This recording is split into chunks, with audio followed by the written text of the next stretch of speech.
What's up, guys? It's Josh from Blackout Tinting. It's Sunday and I decided to come in today to tint the car behind me. That is the 2020 Shelby GT500.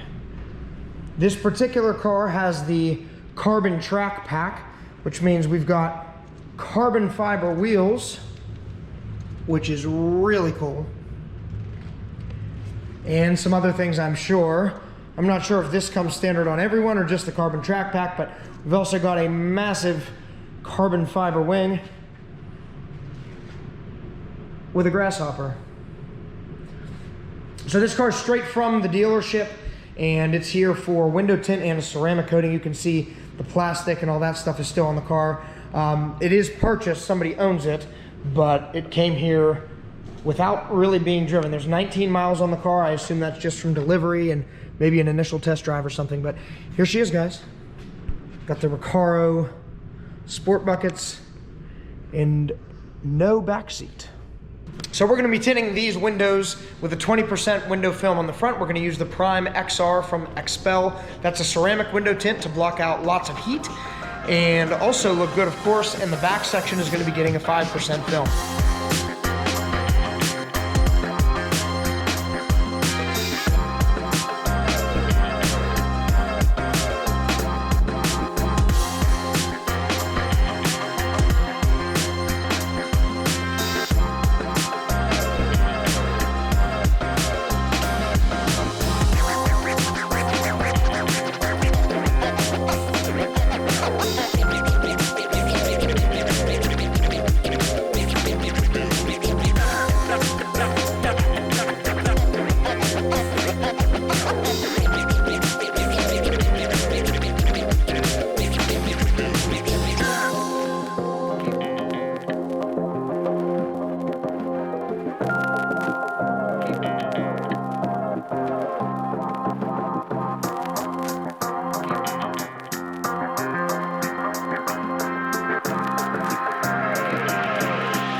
So we're almost done tinting the GT500, and usually on frameless windows like this car, we leave the edge of the tint hang over just a little bit. And the reason for that is so that we can go back in and shave it and give it sort of a factory look with no edge. So the tint has had a little bit of time to dry, and we're gonna go ahead and shave that edge.